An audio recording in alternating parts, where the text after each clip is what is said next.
I love watching the birds in my yard. There's something fascinating about birds. The way they fly through the air, the way they perch and sing. I spend considerable amounts of money on birdseed. Truth. And after learning clean water is just as important, I also maintain several bird baths. If watching birds perch and eat is a meditation, watching them take a bath is fun. There is something life-affirming about birds joyfully frolicking in a few inches of water, splashing their wings and preening. And then, just as suddenly as one bird appears at my feeder, another flies away to perch in a nearby tree and then return or fly off to heights unknown, as much at home in the air as on a branch, gracefully flying, catching currents of air, gliding. How I envy them. An envy experienced by most humans throughout the ages. For most of human history, air was the unconquered element. Humans roamed the earth, building roads, pastoral lands, tunneling and mining. They learned early on how to build rafts, canoes, and boats to navigate the waters. They learned how to harness fire for warmth, cooking, and smeltering. But air remained elusive and the domain of winged creatures and the most powerful of gods who lived unreachable in the heavens. Until, that is, the Industrial Revolution, beginning around 1760, making it possible for the work of the first hot air balloon in 1783, and then the famous Wright brothers, their first 12-second aircraft flight in 1903. Air is pervasive. It's everywhere around us. And yet, while we often think about the earth, about fire and water, how often do we really consider the air? Is it because it's too awful to think, what if there was no air? What would happen? A saying I heard long ago, 5 weeks without food, 5 days without water, 5 minutes without air. When I began writing this reflection, I decided I should begin by reviewing some practical information regarding the topic of air. To my consternation, it meant the study of a subject I've spent most of my life trying and managing to avoid: physics. But into every life a little atmospheric science must fall. And so I learned that when it came to the study of aerology, how fascinating the subject is. I learned more about how air has mass and weight, that it is subject to gravity, changing density at different altitudes, that air exerts pressure from all angles. Air is, of course, an entity that holds substances, lots of them. Just as a fun illustration, let's say after hearing a knock, we are asked to go to the door to see if anything is there. And after doing so and looking, we might respond, no, nothing is there. In reality, that answer cannot be further from the truth. But instead of responding, oh, just the usual concentrations of nitrogen, neon, oxygen, argon, and water vapor with a worrying increase in carbon dioxide and methane, which would take too long to say, we are thought to have evolved not to see the air right in front of us. That we are breathing proves, of course, that air exists and holds gases and suspends solids.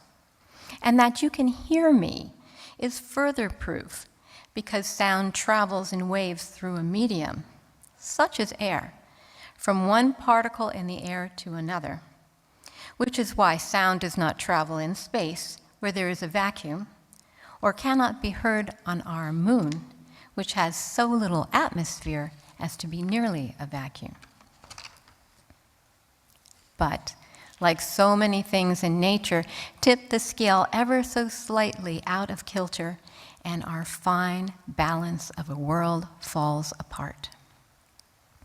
That we ignore what we cannot see is to our peril. If we could, perhaps we would take climate change a little more seriously. Our tomorrow is the child of today, wrote Octavia E. Butler in her essay, A Few Rules for Predicting the Future. This is our greatest commonality, that as earthlings we share the same air. Air made up of atoms recycled and remade into molecules, breathed across the ages, that Cleopatra breathed, that the Buddha breathed, that Jesus breathed, that all earth kind has ever breathed. Air is a common denominator linking us inextricably with each other, proving this world really is one, and that borders are illusion and temporary. Air can be thought of as alive, alive with the breath of all living things, all life on this planet. Air embraces, envelops, holds, nurtures. Air chases, invades, infiltrates, kills. During the pandemic, air became an enemy. This primary element we cannot do without for more than a few minutes became the carrier of uncertainty, sickness, death. And it is in our nature to share the air, to share our breath. Since when is stale air preferable to fresh? But we closed our windows against our neighbors. And then last August, the ability of air to hold substances meant that the wind carried pollutants thousands of kilometers as smoke from Canadian wildfires turned skies brown, not only in Canada and in the US, but across the ocean, impacting air quality in Europe. We are helpless against something so powerful, something we need so badly. Still, one of the beauties of air is that we don't see it. Sometimes we need not to see things so that our imaginations might grow. We feel air, we know it's there. We can feel our fan here. We feel it when we breathe, when we create a fan, when the wind blows. We are held by its complete embrace. We feel and yet do not see. This is the beginning of question and the portal of spirituality. The universe is the essence of creativity. Like all life, we are manifest examples of the universe's creative power. All life contains this power and the mandate to create. Humans do not have a monopoly on creativity. The transformative power of the act of creation, of being in the creative state, has a positive impact on us. The connection feels so natural. When we connect with it, we feel abundance. Creativity seems to come out of thin air. When we are in the creative flow state, time seems to suspend. There can be a spiritual feeling of focus and oneness, transforming us into happier, more peaceful people, feeling more in balance, more authentic, and more fully realized. A person more fulfilled is a kinder, gentler person doing kinder, gentler things. And that beautifies the world. Beauty may be in the eye of the beholder, but it is not the art itself that really beautifies the world. What makes the world a more beautiful place is the transformed you. Creativity, like spirit, exists in a liminal zone where time is suspended. The doors of what if pop open, and before they snap shut, propelling us back into the world of black and white and the straight and narrow, we have a chance to think with true fluidity, unbounded spaciousness. And here's the thing, those doors want to be open. Where we played as children naturally, we had to learn to close the doors of what if as we aged and turn them from high, spacious clouds into doors of hard steel.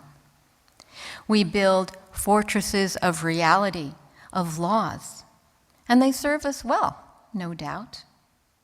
Serve us until they don't.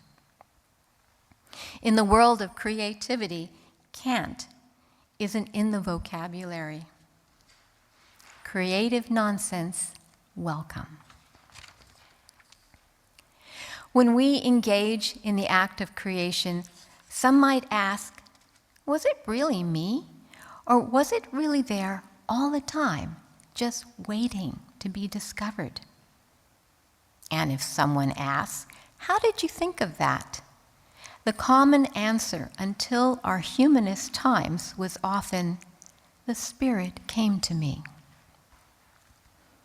Perhaps this answer is still not so wrong. It came in the breath, in the unbounded freedom of movement of the sweet, clear, clean air that is the birthright of all life on this planet. It is our responsibility to keep it clean. And a question we should ask ourselves every day is, what am I doing to keep our living air clean? Soul returns to the world when we attend to the rhythms of nature, when we nourish our friends with time and attention, and when we take time to repair the world, wrote Francis Wheeler. It would be through air that spirit flows most freely. How else would the invisible embrace travel? And here I quote from John O'Donohue when I use those gorgeous words.